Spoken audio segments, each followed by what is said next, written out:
হে WhatsApp guys, কেমন আছো সবাই? আশা করি সবাই খুব ভালো আছো। সাবেস ফুড 20-তে আজকে আমরা একটা 18+ সিনেমা সম্পর্কে জানবো, যে সিনেমাটির নাম হচ্ছে ড্যামেজ। এই সিনেমাটার স্ক্রিপ্ট যখন আমার কাছে আসে এবং এই সিনেমাটা এক্সপ্লেন করার জন্য আমি যখন এটার হিন্দি এক্সপ্লেন দেখি বোঝার জন্য, তখন আমার কাছে মনে হয়েছিল যে সিনেমাটা আনা উচিত নয়। মানে সিনেমাটার কাহিনী একটু অন্যরকম, অ্যাডাল্টারির একটা সিস্টেম আছে কিন্তু অন্যরকম অ্যাডাল্টারি। কিন্তু আবার মনে হলো যে না, সিনেমাটা আনা চলেও, যে একটা খারাপ মেয়ের পাল্লায় পড়লে, একটা অবৈধ সম্পর্কে জড়ালে সাজানো গোছানো সোনার জীবন কত খারাপ হতে পারে সেটাই সিনেমাতে দেখতে হবে তোমরা। মানে এই সিনেমাতে আমরা দেখবো আমেরিকার একজন মন্ত্রীকে, যার তার পুত্রবধূর সাথে যখন অবৈধ সম্পর্ক হয়, তারপরে তার জীবনটা কোন পর্যায়ে পৌঁছে যায় সেটাই সিনেমাতে দেখানো হয়েছে। তো যাই হোক, বাড়তি কথা না বলে 1992 সালের ড্যামেজ নামের এই গল্পটা সম্পর্কে সংক্ষেপে আমরা চলো জেনে আসি। নাম শুনে বুঝতে পারছো যে ড্যামেজ মানে একটা জীবন অবৈধ সম্পর্ক জড়ালে কতখানি ড্যামেজ হতে পারে সেটা আর কি এখানে আমরা দেখবো। তবে তার আগে একটা ছোট্ট ব্রেক রয়েছে, তুমি ব্রেকটা স্কিপ করে মূল ভিডিওতে যেতে পারো, কোনো সমস্যা নেই। ডিসক্রিপশনে ডোরেশন দেওয়া রয়েছে, ওখানে ক্লিক করে মূল ভিডিওতে চলে যাও।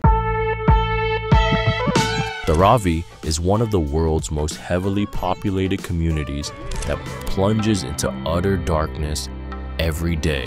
But Wind is here to change that. We brought solar lamps to over 1,000 people across Dharavi, making a promise of a better life and better tomorrow for these people.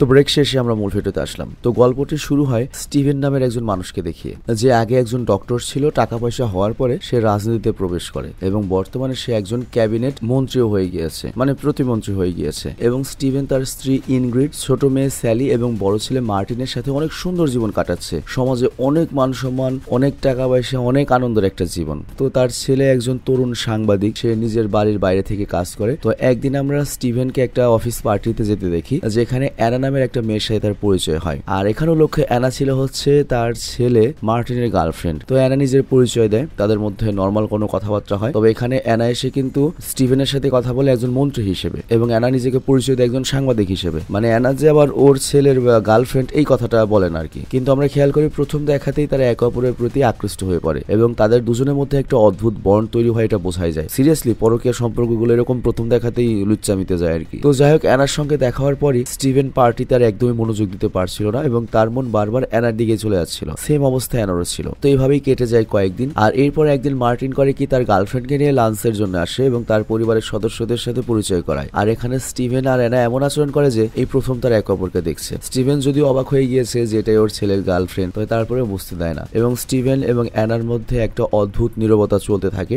এবং ভেতরে ভেতরে তাদের যে সেক্সুয়াল অ্যাটেনশন সেটা একদম স্পষ্ট বোঝা যাচ্ছিল। তো যাই হোক, স্টিভেনের ওয়াইফ ইনগ্রিড কিন্তু অ্যানাকে প্রথম দেখাতেই পছন্দ করেনি। মর্দা মানুষের মতো বা ছেলেদের মতো চুল ছোট করা এবং ওর কথাবার্তা অদ্ভুত লেগেছে। আর তাছাড়া অ্যানা লাঞ্চের সময় কারোর সাথে ফ্রিলি কথা বলছিল না, একটা ভাবে ছিল। কিন্তু এরপর হুট করে একদিন অ্যানা করে কি স্টিভেনকে কল করে এবং একটা ঠিকানা দেয়, যেখানে স্টিভেন একদমই দেরি না করে পৌঁছে যায় এবং তাদের চোখে চোখে কিছু কথা হয় এবং স্টিভেন একদমই দেরি না করে অ্যানার কাছাকাছি চলে যায় এবং তখনই তারা ইন্টিমেট রিলেশনে ইনভলভ হয়ে যায় এবং তাদেরকে দেখে মনে হচ্ছিল তারা নিজেদের মধ্যে দূরত্ব দূর করাতে পুরোপুরি ডেসপারেট। তো যাই হোক, অ্যানা কিন্তু এখানে স্টিভেনের ছেলে মার্টিনের গার্লফ্রেন্ড হলো, স্টিভেন নিজেকে অ্যানার সাথে ইন্টিমেট হওয়া থেকে বাধা দিতেই পারছিল না। তো এরপর একদিন স্টিভেনের সাথে দেখা করতে মার্টিন তার অফিসে আসে, মানে ছেলে, এবং স্টিভেনকে একটা ভালো খবর দিয়ে যে প্রমোশন হয়েছে তার এডিটর পদে। আর এটা শুনে স্টিভেন মোটামুটি ভালো খুশি হয়। আর এই খুশিতে তারা পরিবারের সবাই মিলে একসাথে ডিনারে যায়, যেখানে মার্টিন অ্যানাকেও ইনভাইট করে। তো এখানে মার্টিনের দাদাও এসেছিল, মানে স্টিভেনের বাবা, আর তিনি অ্যানাকে খুব পছন্দ করেন। আর ডিনারের সময়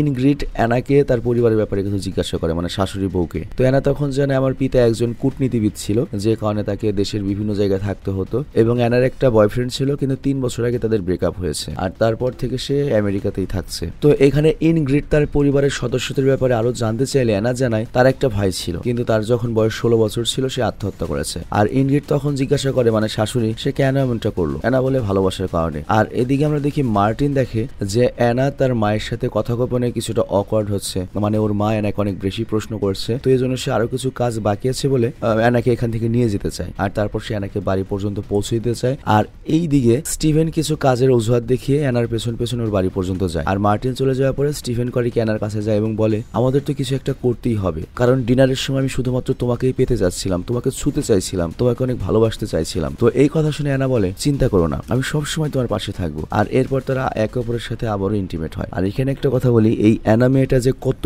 ডেঞ্জারাস একটা মেয়ে তোমরা একটু পর আস্তে আস্তে বুঝতে পারবে। তো যাই হোক, ইন্টিমেট হওয়ার পরে অ্যানা তার ভাই সম্পর্কে বলে বলে যে আমাদের বাবা মা এক জায়গা থেকে আরেক জায়গায় অনেক বেশি মুভ করতো রাজনৈতিক কারণে বা তোমার চাকরির কারণে। তো এই জন্য আমরা যেখানে যেতাম আমাদের কোনো পরিচিত মানুষ থাকতো না, আমরা ভাই বোনই সবসময় একসাথে থাকতাম। কিন্তু একসাথে থাকতে থাকতে যেটা হয়, আমার ভাই আমার প্রতি খুবই বেশি আবেগপ্রবণ হয়ে পড়ে। একটা সময় এসে সে আমার প্রেমে পড়ে যায় এবং আমাকে পেতে চাইতো, মানে ব্যাপারটা ইনসেস্টে নিয়ে নিছে, চিন্তা করো। আর এই কারণে সে ভালোবাসার জন্য একদিন সে নিজের জীবন দিয়ে দেয়। আর তার মৃত্যুর পরে আমি একদম ভেঙে পড়ি। আর এরপর নিজেকে আমি আবার তৈরি করতে অনেক বেশি সময় লেগেছে। আর এরপর অ্যানা বলে যেসব মানুষ ভেতরে ভেতরে ভেঙে পড়ে তারা অনেক বিপজ্জনক হয়, কারণ তারা নিজেদেরকে গড়তে জানে। তো এরপর স্টিভেন ওর সাথে একটা কনফারেন্সে যেতে চায়, কিন্তু অ্যানা রাজি হয় না, কারণ মার্টিনকে সে বলেছে সে উইকেন্ডে ওর সাথে থাকবে, মানে ছুটিতে ওর সাথে থাকবে। তো যাই হোক, এরপর অ্যানা স্টিভেনকে এটাও বলে আমাদের মধ্যে যা কিছু চলছে সবকিছু এমন ভাবে চলতে দাও, এর চেয়ে বেশি বদলানোর চেষ্টা করো না, তাহলে কিন্তু খারাপ হবে। আর এরপর আমরা দেখি স্টিভেন তার ওয়াইফ থেকে জানতে পারে যে মার্টিন আর অ্যানা দুজনই প্যারিসে গিয়েছে, মানে ছেলে আর ছেলের বউ প্যারিসে গিয়েছে। তো স্টিভেন তখন কনফারেন্সে তো যায়, রাজনৈতিক কনফারেন্সে, কিন্তু ওর মাথায় সারাক্ষণ অ্যানাই চলছিল, যেখানে আগে ওর ধ্যান ছিল শুধুমাত্র কিভাবে মন্ত্রী হওয়া যায়, আরো বড় পদে যাওয়া যায়, প্রেসিডেন্ট হবো, সেই মোটিভেশনটা এখন পুরো মনে করো মেইলি ব্যাপারে চলে গিয়েছে। এমনকি এই কনফারেন্স শেষ না করে সে কোনো কিছু না ভেবে অ্যানার সাথে দেখা করতে সে 1000 কিলোমিটার দূরে প্যারিসে চলে যায়। আর ওখানে পৌঁছে সে অ্যানাকে কল করে এবং একটা চার্চের সামনে দেখা করতে বলে। তো অ্যানা মার্টিনকে ঘুমন্ত অবস্থায় রেখে স্টিভেনের সাথে দেখা করতে আসে এবং তারা একে অপরকে গভীরভাবে চুমা খায়। তো স্টিভেন তখন বলে আমি তোমাকে অনেক ভালোবাসি, একটা মুহূর্তের জন্য তোমার চোখের সামনে থেকে দূর করতে পারি না, আমার সহ্য হয় না তোমাকে ছাড়া। বাট অ্যানা এটার জবাবে বলে দেখো তোমার ছেলে মার্টিন এখনো ঘুমাচ্ছে, আমাকে ফিরে যেতে হবে। তো এটা বলে সে চলে যায়। তো এরপর স্টিভেন করে কি, সেই একই হোটেলে এমন জায়গায় একটা রুম নেয় যেখান থেকে অ্যানার মার্টিনকে দেখা যায়, কিন্তু জানালা দিয়ে সে যখন দেখে যে অ্যানার মার্টিন ইন্টিমেট হচ্ছে তখন ওর খারাপ লাগে এবং বিছানায় শিশুর মতো কান্না করতে থাকে, চিন্তা করো। তো এভাবেই কিছুদিন কেটে যায়। আর একদিন স্টিভেন অ্যানাকে একটা পার্কের কাছে আবারও দেখা করার জন্য বলে, কারণ সে অনেক কথা বলতে চায়। কিন্তু অ্যানার কাছে এটি মোটেও ভালো লাগছিল না, সে চেয়েছিল স্টিভেনের সাথে অনলি শারীরিক সম্পর্ক থাকবে, কোনো মানসিক বন্ডিং হবে না। কিন্তু অ্যানার প্রতি স্টিভেনের আসক্তি এতটাই বেড়ে গিয়েছে যে সে যে কোনো কিছু করার জন্য রেডি ছিল। তো স্টিভেন ওকে বলে আমি তোমার সঙ্গে থাকতে চাই, এই জন্য আমি আমার স্ত্রী, সন্তান, আমার কেরিয়ার সব ছেড়ে দিতে রাজি। বাট অ্যানা তখন বলে তোমার ছেলের কি হবে, ও তো আজীবন তোমাকে ঘৃণা করবে, আর তুমি নিজের পরিবারকে এই কারণেই ছাড়তে চাও যাতে তুমি আমার সঙ্গে থাকতে পারো, আমার সঙ্গে ব্রেকফাস্ট করতে পারো, আমার কোলে মাথা রেখে ঘুমাতে পারো। বাট এগুলো তো তুমি তোমার বইয়ের কাছ থেকে পাচ্ছই। আসলে তুমি যা খুঁজছো বা যা পেতে চেষ্টা করছো সেটা তো আগে থেকেই তোমার কাছে রয়েছে, উল্টো আমাকে তুমি বোনাস পেয়েছো। আর তাছাড়া আমি তোমার ছেলের সঙ্গে বিয়ে করে সবসময় তো তোমার কাছেই থাকবো, তো যা চলছে এইভাবেই চলুক না, এটাই সবচেয়ে ভালো হবে। তো গল্পের এই পর্যায়ে এসে তোমার কাছে মনে হতে পারে যে আলামিন ভাই এই ধরনের একটা সিনেমা সিলেক্ট করলো, কিন্তু তুমি দেখো 30 বছর আগে এই ঘটনাটা যে ঘটেছে, এই সিনেমাটা কিন্তু একটা নভেল থেকে অ্যাডপশন করা, আর নভেলটা তৈরি হয়েছিল বাস্তব ঘটনা থেকে ইন্সপায়ার হয়ে। এবং বর্তমানে বাংলাদেশেও কিন্তু এরকম দুই একটা ঘটনা ঘটার রেকর্ড রয়েছে, মানে একটা দেশে নির্লজ্জ মেয়েরা যত পারবে সেই দেশে এই ধরনের ঘটনা তত ঘটতে থাকবে। ফর এক্সাম্পল আমার বয়স হচ্ছে এখন 45 বছর বয়সে আমার বোর প্রতি আমার আকর্ষণ থাকবে না, এরকম একটা পিচ্ছি সুন্দর মেয়ে এসে যদি আমাকে সিডিউস করে কতক্ষণ ইমান ঠিক রাখতে পারবো আমি। তো যাই হোক, পরবর্তী কাহিনীতে চলে যাই। এরপরে একদিন স্টিভেন যখন অ্যানার সাথে দেখা করতে তার বাড়িতে আসে, তখন সেখানে পিটার নামের একটা ব্যক্তি উপস্থিত ছিল, যে অ্যানার সাবেক প্রেমিক এবং দুজনই শৈশবের বন্ধু, মানে অ্যানার ওই ছেলেটা শৈশবের বন্ধু। তো স্টিভেন পিটারকে অ্যানার বাসায় দেখে অনেক জেলাস ফিল করে যে ও এখানে কি করছে একা একা, এবং সেখান থেকে চলে যায়। আর তারপর পিটার ওই ছেলেটা যখন ওখান থেকে বেরিয়ে যায়, তারপর আবার স্টিভেন বাড়িতে ফিরে আসে অ্যানার বাড়িতে এবং অ্যানাকে ব্যাপারে জিজ্ঞাসা করে। তো অ্যানা তখন বলে পিটার আমার প্রথম প্রেম ছিল এবং সে আমার জীবনের এমন একটা অধ্যায় যে আমি কখনোই ভুলতে পারবো না। আর একবার তার সঙ্গে আমি ডেটে গিয়েছিলাম এবং সে যখন আমাকে বাড়ি পৌঁছে দেয় তখন সে গাড়িতে আমাকে চুমু খেতে শুরু করে এবং সেখানে আমরা ইন্টিমেট হই। আর এই দৃশ্যটা আমার ভাই ওপরের ঘর থেকে দেখে ফেলে, আর এই কারণে সে আমার ভাই পিটারের উপর অনেক রেগে যায় এবং ঘরে ঢোকার পরে সে আমাকে প্রশ্ন করে তুমি কি এখন সবার সাথে ডেট করা শুরু করেছো, 12 ভাতের হয়ে গিয়েছো, আমি কি তোমার জন্য কোনো গুরুত্ব রাখি না? কিন্তু আমি আমার ভাইয়ের এসব প্রশ্নের উত্তর দেইনি এবং আমি ঘরের দরজা বন্ধ করে দেই। কিন্তু আমার ভাই 2-3 ঘন্টা ধরে আমার রুমের দরজার সামনে দাঁড়িয়ে আমার কাছে ক্ষমা চাইতে থাকে এবং দরজা খুলতে বলে, কিন্তু আমি দরজা খুলিনি। কিন্তু এর কিছুক্ষণ পরে বাইরে থেকে আওয়াজ আসা বন্ধ হয়ে যায় এবং সকালে ঘুম থেকে আমি যখন উঠি তখন আমি দেখি আমার ভাই ফাঁসি নিয়ে আত্মহত্যা করেছে। আর এই ঘটনাটা আমাকে গভীরভাবে আঘাত করেছিল। আর ওই সময় পিটারই আমার পাশে ছিল, আর তাছাড়া ওর সাথে আমি জীবনের প্রথম শারীরিক সম্পর্ক করেছিলাম। তো এই সব গল্প শুনে উল্টো আর কি হয় জানো, স্টিভেনের মনে অ্যানার প্রতি সহানুভূতি তৈরি হয়, অনেক খারাপ লাগতে শুরু করে। তো যাই হোক, পরের দিন ছিল হচ্ছে স্টিভেনের বউ ইনগ্রিডের জন্মদিন। আর জন্মদিন উদযাপনের জন্য সে সবাইকে নিয়ে তার বাবার বাড়িতে যায়, যেখানে মার্টিনও অ্যানাকে আমন্ত্রণ জানায়। কিন্তু এটা ইনগ্রিডের মানে শাশুড়ির একদমই ভালো লাগেনি। কিন্তু সেখানে গ্র্যান্ডপা বা দাদা সবাইকে বলে কিভাবে ছোটবেলায় তারা এখানে রেগুলার আসতো। আর তখন মার্টিন বলে যদিও ছোটবেলায় আমার কোনো কিছুর অভাব হয়নি, কিন্তু আমার পরিবারের মধ্যে একটা অন্যরকম শূন্যতার অনুভব হয়েছিল, আর এর জন্য দায়ী ছিল আমার বাবা, কারণ সে কখনোই আমাদের প্রতি মনোযোগী ছিল না, সে শুধুমাত্র তার কেরিয়ার নিয়েই ছিল। তো পরের দিন সবাই যখন লাঞ্চ করছিল তখন মার্টিন বলে অ্যানা আমার সঙ্গে বিয়ে করতে রাজি হয়েছে। তো এই কথা শুনে গ্র্যান্ডপা অনেক খুশি হয়, তবে ইনগ্রিড বা স্টিভেন মানে মার্টিনের বাপ মা কেউ খুশি হয় না। স্টিভেন খুশি হয়নি কারণ অ্যানার সাথে সে অন্য কাউকে মেনে নিতে পারছে হচ্ছে না, আর ইনগ্রিড খুশি হয়নি এই কারণে অ্যানাকে তার সুবিধার মনে হচ্ছে না। তো এরপর মার্টিন আর স্টিভেনকে আমরা একসাথে দেখি, আর এখানে মার্টিন গত রাতের ব্যবহারের জন্য স্টিভেনের কাছে ক্ষমা চায়, যে আমি বলেছি তুমি আমাকে সময় দাওনি, ফ্যামিলিকে সময় দাওনি। তো স্টিভেন এখানে উত্তর দেয় কোনো সমস্যা নেই। তো এরপর স্টিভেন মার্টিনকে জিজ্ঞাসা করে মার্টিন কবে অ্যানাকে বিয়ের প্রস্তাব দিয়েছিল, আর অ্যানা কি সঙ্গে সঙ্গে হ্যাঁ বলে দিয়েছিল না একটু সময় নিয়েছিল। মার্টিন তখন বলে আমি যখন ওকে প্রবেশ করেছি তখনই তো ও রাজি হয়ে গিয়েছে, এবং আমি আর অ্যানা যখন একসাথে থাকি আমরা দুজন দুজনের দুঃখ ভুলে যাই। তবে অ্যানার মধ্যে আমি সবসময় অদ্ভুত রকমের একটা কষ্ট দেখতে পাই, আর এই জিনিসটা আমাকে ওর প্রতি আরো বেশি আকৃষ্ট করে, আর আমি বিশ্বাস করি অ্যানাকে আমি একটা সুন্দর জীবন দিতে পারবো। তো মার্টিনের বলা সকল কথা কিন্তু স্টিভেনের কাছে কাটার মতো বিধছিল, যে অ্যানা একবারেই রাজি হয়ে গিয়েছে, তবে তারপরেও সে তার ছেলের সামনে খুশির অভিনয় করে। আর এখানে একটা বিষয় লক্ষ্য, ছেলের চেয়ে কিন্তু বাপই হ্যান্ডসাম বেশি ভাই, সিরিয়াসলি। বেডা মানুষ যদি কোনো রকমের খালি ফিটনেসটা ঠিক রাখতে পারে আর যদি খালি চুল টুল থাকে সবসময় সুন্দর লাগে বেডা মানুষ। তো যাই হোক, এরপর রাতে শোয়ার পরে স্টিভেন চুপচাপ লুকিয়ে অ্যানার রুমে ঢুকে পড়ে, এবং সেখানে তার আবারও ইন্টিমেট হয়। মানে চিন্তা করো কোন পর্যন্ত চলে গিয়েছে, বাড়ির ভিতরেও শুরু করেছে। কিন্তু যখনই স্টিভেন রুম থেকে বের হচ্ছিল তখন ওর মেয়ে স্যালি ওদেরকে দেখে ফেলে। আর এর পরের দিন আমরা দেখি স্টিভেন এসে তার ছোট মেয়ে স্যালিকে বোঝায় যে দেখো মার্টিন আর অ্যানা যেহেতু বিয়ে করতে যাচ্ছে, আর অ্যানাকে যেহেতু আমি আর তোমার মা কেউই পছন্দ করি না, তো এই জন্য আমি অ্যানার সাথে কিছু কথা বলতে গিয়েছিলাম, আর এই কারণে রুমে গিয়েছিলাম। বাট এটা শুনে স্যালি কিছু রিয়াক্ট করে না, এবং সে গুড নাইট বলে ঘুমাতে চলে যায়। তবে আমরা বুঝতে পারি স্যালি হয়তো কিছু বুঝতে পেরেছে, ছোট হলেও অত ছোট নয়। আর পরবর্তী সিনে আমরা অ্যানার মাকে দেখতে পাই, যে কিনা মার্টিন এবং তার ফ্যামিলির সাথে দেখা করতে এসেছে, এবং তিনি মার্টিনকে বেশ পছন্দ করেন। আর তিনি বলেন অ্যানা এবং মার্টিনের বিয়ে হচ্ছে, এটা নিয়ে আমি অনেক বেশি এক্সাইটেড। নর্মালি আমার মেয়ের পছন্দগুলো অনেক ফালতু হয়, কিন্তু থ্যাংক গড মার্টিন এমন নয়, মার্টিনকে আমার অনেক পছন্দ হয়েছে। বাট অ্যানার মায়ের মুখে এমন কথা শুনে ইনগ্রিডের মার্টিনের মায়ের অনেক অদ্ভুত লাগে, এবং কথায় কথা আমরা দেখতে পাই অ্যানার মা করে কি অ্যানার ভাইয়ের সাথে মার্টিনের কম্পেয়ার করে বলে মার্টিন আর অ্যানার ভাই প্রায় একই রকম দেখতে। আর এই কথাটা সবার কাছে অনেক অদ্ভুত লাগে, স্বাভাবিক ব্যাপার। আর এই কারণে অ্যানা তার মায়ের প্রতি বিরক্ত হয় এবং মাকে দুইটা কথা শুনিয়ে দেয়। আর অ্যানার মায়েরও এটা ভেবে খুব খারাপ লাগে যে সে নিজের অজান্তেই এখানকার পরিবেশটা নষ্ট করে ফেলেছে। তো এরপর স্টিভেন অ্যানার মাকে তার হোটেলে ড্রপ করতে যায়, আর তখন অ্যানার মা বলে দেখো আজকাল আমার মেয়ে অ্যানা অনেক খুশি রয়েছে, আমি চাই না এখানে তৃতীয় কোনো ব্যক্তি এসে এগুলো নষ্ট করুক। তো স্টিভেন জিজ্ঞাসা করে তুমি কি বলতে চাচ্ছ, আর তখন অ্যানার মা স্টিভেনকে বলে দেখো তুমি খুব ভালো মতোই জানো আমি কি বলতে চাচ্ছি, কারণ লাঞ্চের সময় আমি নোটিস করেছি তুমি অ্যানার সাথে চোখ মেলাতে পারছিলে না, আর আমার মেয়েকেও আমি খুব ভালো মতো চিনি। তো তোমাদের মধ্যে যা চলছে সেটা এখনই থামাতে হবে, না হলে পরিণাম কিন্তু খুবই ভয়াবহ হবে। তো এখানে স্টিভেন বুঝতে পারে যে অ্যানার মা স্টিভেন এবং অ্যানার রিলেশন সম্পর্কে জেনে গিয়েছে, আর তিনি চলে যাওয়ার পরে স্টিভেন অ্যানাকে কল করে এবং বলে আমাদের মধ্যে যা কিছু চলছে এটা বন্ধ করতে হবে, আর এটা তোমার এবং মার্টিনের ভবিষ্যতের কথা চিন্তা করে, খুবই গুরুত্বপূর্ণ একটা ব্যাপার। তো এখান থেকে স্টিভেন সোজা যায় হচ্ছে মার্টিনের অফিসে,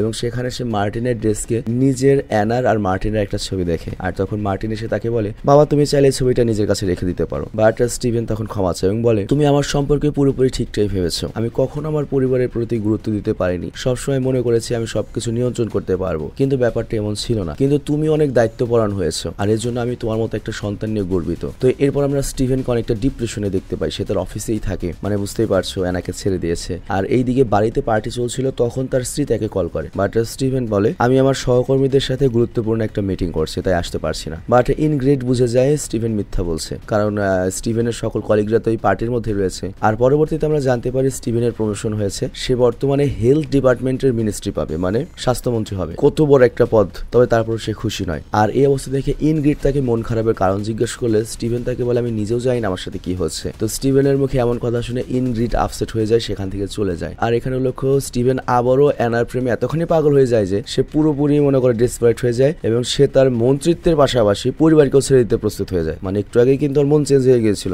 যে ওর ছেলের জন্য ওর সাথে যাবে না, কিন্তু আবার চেঞ্জ হয়ে যায়। আর তারপর একদিন স্টিভেন যখন তার অফিসে ছিল তখন তার কাছে একটা পার্সেল আসে, আর সেটা খুললে সে দেখতে পায় ওখানে একটা ঠিকানা রয়েছে এবং একটা চাবি রয়েছে, আর এটা অ্যানার জন্য পাঠিয়েছে। অ্যাকচুয়ালি অ্যানা স্টিভেনের সাথে তার সেক্সুয়াল রিলেশনশিপ কন্টিনিউ রাখতে চাচ্ছিল, আর এর জন্য সে নতুন একটা অ্যাপার্টমেন্ট কিনেছে যাতে ওরা কোনো ধরনের সমস্যা ছাড়াই সেখানে গিয়ে ইন্টিমেট হতে পারবে। তো এরপর একদিন মার্টিন করে কি অ্যানাকে বাড়িতে নিয়ে আসে, আর এখানে অ্যানা স্টিভেনকে একা পেয়ে বলে দেখো আমি তোমার সাথে যেটা হচ্ছে এটা আমি শেষ করতে চাই না, যদি আমি এটা শেষ করতে চাইতাম তাহলে আমি কখনোই মার্টিনের সাথে বিয়ে বসতে রাজি হতাম না, তবে আমরা যেভাবে চলছি এভাবেই চলতে হবে, এর বেশি কিন্তু করো না। তো এরপর মার্টিন আর অ্যানা বেরিয়ে গেলে স্টিভেন সোজা সেই অ্যাপার্টমেন্টে চলে যায় যেখানে অ্যানা তার জন্য অপেক্ষা করছিল, এবং তারা দুজনেই তাদের শরীরের ক্ষুধা মেটাতে এতটাই ডেসপারেট ছিল যে তারা খেয়ালও করেনি যে চাবিটা দরজায় লেগে রয়েছে। তো দুজনের রুমের মধ্যে যায় এবং প্যাশনেটলি নিজেদের মধ্যে ইন্টিমেট হয়, আর তখনই আমরা হুট করে সেই বিল্ডিং এর নিচে মার্টিনকে দেখতে পাই, আর সে অ্যানাকে খুঁজতে খুঁজতে এখানে চলে এসেছিল এবং অ্যানার রুম পর্যন্ত চলে যায়। আর এরপর সে দেখতে পায় দরজার মধ্যে চাবি লাগানো, আর ভেতর থেকে তো বুঝতেই পারছো সাউন্ড আসছে ইন্টিমেটের, তো একটু হেজিটেট ফিল করে, তবে তারপরেও ভেতরে ঢোকে, আর ভেতরে ঢুকে সে যেটা দেখে এটা যেটা দেখে তার পায়ের নিচ থেকে মাটি সরে যায়। সে তার বাবাকে তার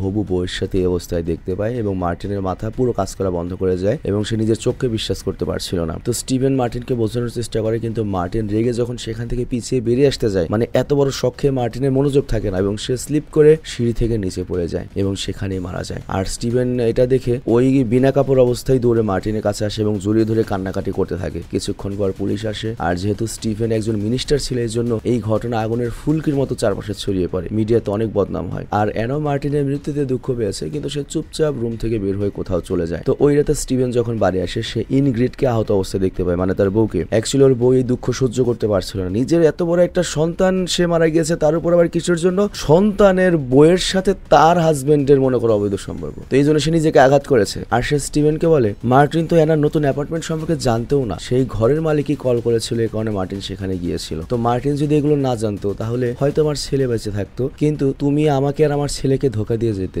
ছি, কি একটা নিকৃষ্ট মানুষের সাথে আমি বসবাস করেছি এতদিন। তো এখানে সে স্টিভেনকে অনেক কথা শোনায় এবং বলে আমার ছেলের পরিবর্তে তোমার মরে যাওয়া উচিত ছিল, আর সেই দিন মরা উচিত ছিল যেই দিন তুমি তোমার ছেলের বউর দিকে নজর দিয়েছিলে। আর এরপর সে মার্টিনের নাম নিয়ে অনেক কান্নাকাটি শুরু করে, কিন্তু স্টিভেন ইনগ্রিডকে ওষুধ দিয়ে শুয়ে দেয়, ঘুমের ওষুধ দিয়ে। তো পরের দিন সকালে যখন ইনগ্রিড ওঠে তখন স্টিভেন সার সামনে ছিল। তো ইনগ্রিড তখন স্টিভেনকে জিজ্ঞাসা করে তুমি কি সত্যি আমাকে একবারও কখনো ভালোবেসেছিলে? তো স্টিভেনের কাছে এই প্রশ্নের কোনো উত্তর ছিল না। আর ইনগ্রিড তখন বলে আমাদের কখনো দেখা না হলেই ভালো হতো, তোমার মতো একটা লুচ্চা বদমাশের সাথে আমার যদি কখনোই দেখা না হতো আমার জীবনটা কত সুন্দর হতে পারতো। তো এখানে স্টিভেনের সংসার ভেঙে যায়, স্টিভেন লোক সমাজে মুখও দেখাতে পারছে না, তার মন্ত্রীর পদ বহিষ্কার হয়ে যায় এবং সে সিদ্ধান্ত নেয় সে এই দুনিয়ার সবাইকে ছেড়ে চলে যাবে। আর এ কারণে সে শেষবারের মতো অ্যানার সাথে দেখা করতে যায়, যেখানে অ্যানার মাতাকে মিথ্যা বলে যে অ্যানা তো বাড়িতে নেই, আর সে পিটারের কাছে গিয়েছে। পিটার মানে হচ্ছে ওই যে অ্যানার আগের এক্স বয়ফ্রেন্ড। তো এরপর স্টিভেন করে কি সেখান থেকে যখন বের হচ্ছিল তখন ওর মনে হয় অ্যানা মা মনে হয় মিথ্যা বলেছে, অ্যানা হয়তো ঘরে রয়েছে। তো এই কারণে সে অ্যানার সাথে দেখা করতে রুমে যায়, কিন্তু অ্যানা ওর সাথে কথা বলতে চাচ্ছিল না এবং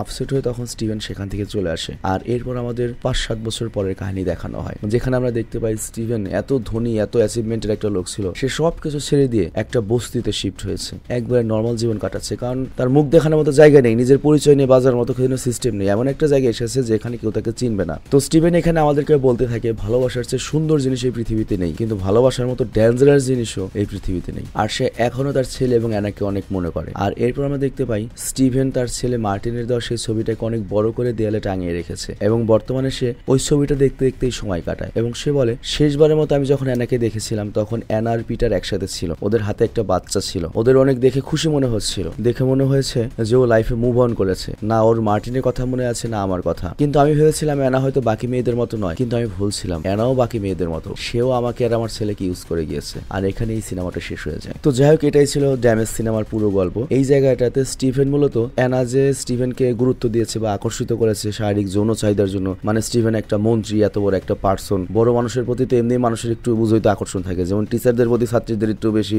সিম্প্যাথি থাকে, বাস্তবিক ব্যাপার, বা কোনো নেতা বা টেকা আল্লাহ মালিক তাদের প্রতি একটা ব্যাপার থাকে। তো স্টিভেনের প্রতি ব্যাপারটা এরকম ছিল না, কিন্তু লোক সমাজে যে জানবে বিয়ে করবে এই ধরনের কোনো ব্যাপার ছিল না, কিন্তু স্টিভেন এটাকে ভালোবাসা মনে করেছিল। সে ভুলে গিয়েছিল এই পৃথিবীর সবকিছুর একটা সীমা আছে, আর সীমার বাইরে গেলে সবকিছুই ক্ষতিকর, সেটা হোক ভালোবাসা। তো স্টিভেনের এই পরকীয়াটা বা এই অবৈধ প্রেমের সম্পর্কটা কিন্তু স্টিভেনের পরিবার, কেরিয়ার এবং সারা জীবনের অর্জন, মানে 55 বছর ধরে লাইফে যে অর্জন করেছিল সব শেষ করে দিয়েছে এবং মরার আগ পর্যন্ত তাকে এই দুঃখ নিয়ে যন্ত্রণা নিয়ে ওভাবেই থাকতে হবে। তো এই সিনেমা দেখে তুমি কি বুঝলে এবং এই সিনেমা দেখার পরে তোমার মন্তব্য কি সেটা কমেন্টে অবশ্যই জানাবে। হয়তো সিনেমা 18+, কিন্তু সিনেমার মেসেজটা 18+ ছিল না, সিনেমার মেসেজটা ছিল অনেক বেশি গভীর এবং অনেক বাস্তবধর্মী একটা সিনেমা ছিল। আমি তাই নিচ্ছি তোমরা ভালো থেকে সুস্থ থেকো। আরেকটা ব্যাপার হচ্ছে তোমরা যখন এই ভিডিওটা দেখছো ওই মুহূর্তে আমি হয়তো চায়না রয়েছি, আমি চায়না যাচ্ছি বিজনেস পারপাসে, তো দোয়া করো সেখান থেকে যেন ভালো কিছু হয় এবং চায়নায় গিয়ে আমি কি করি না করি সব তোমাদের দেখাবো। অ্যাকচুয়ালি চায়নায় বিশাল বড় একটা মেলা হচ্ছে, ক্যান্টিন ফেয়ার, সেখানে চীনের বিভিন্ন জায়গার ফ্যাক্টরি প্রোডাক্ট নিয়ে আসবে। তো আমি প্রত্যেকটা দোকানে গিয়ে চেষ্টা করবো কোন প্রোডাক্টটা পছন্দ হয়, কোনটার দাম কিরকম ওইখানে, এবং ওখান থেকে কিভাবে তুমি বাংলাদেশে আনতে পারবে, মানে সেই ধরনের লিঙ্ক ক্লবিং আমি তোমাদেরকে করে দেবো,